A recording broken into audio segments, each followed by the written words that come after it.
गीतनिया से सिरावल वही दुल्हवा गलवा में हसिया डल है बरमलवा गलवा में सिया डल है बरमलवा गलवा में गीतनिया से सिरावल वही दुल्हवा गलवा में गीतनिया से सिरावल वही दुल्हवा गलवा में सिया डल है बरमलवा गलवा में सिया डल है बरमलवा गलवा में। ताली हो जाए दुल्हा दुल्हन के लिए। सभी लोग बाराती गण और सराती गण जितने भी हमारी चाची लोग आई हैं सभी ताली बजा दिए।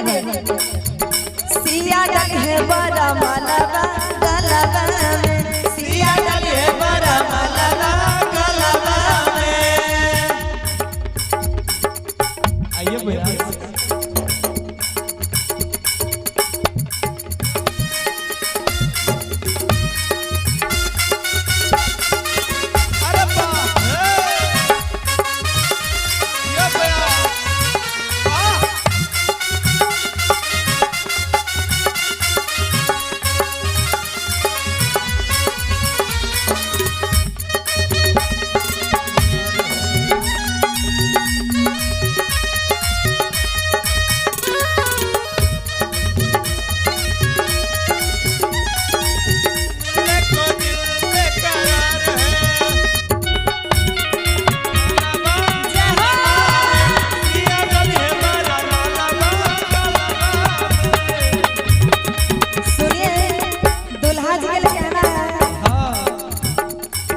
कैसन राउर बुद्धि सिखल तहर माई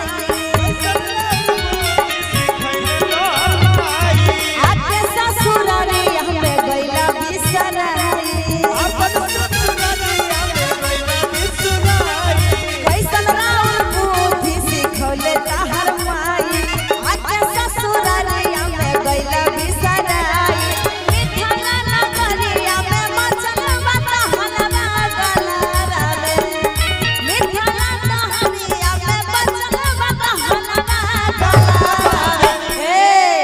एक बार सभी लोग हाथ खड़ा करेंगे दुल्हा दुल्हन के लिए। उठा ला जो जिनको दुल्हा दुल्हन अच्छा लग रहा है जिनको ताली बजाइए नहीं अच्छा लगे था अभी तोरा कर आवे लगवा जल्दी जल्दी सभी आदमी ताली बजा दीजिएगा एक बार दुल्हा दुल्हन के लिए और ताली के साथ कहना है किसिया डल है बरमलवा गलवा में किसिया डल है बरमलवा गलवा में डल है बरमलवा गलवा में किसिया डल है बरमलवा गलवा में सिया डल है बरमलवा गलवा में।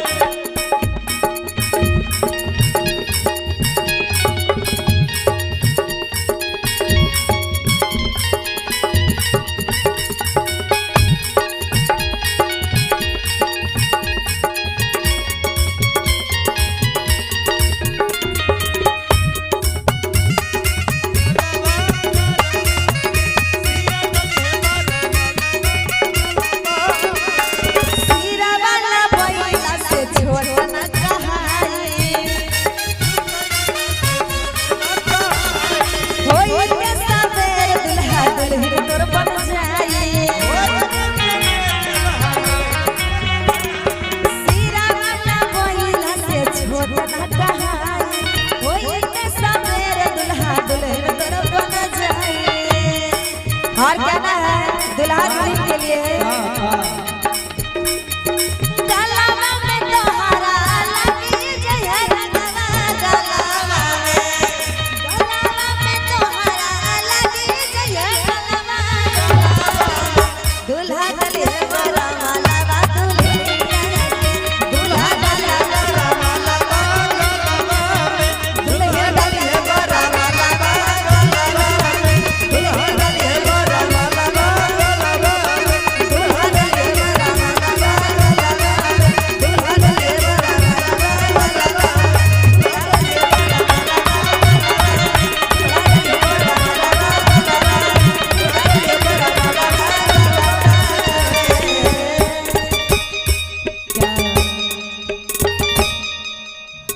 और वो हो जाएगी।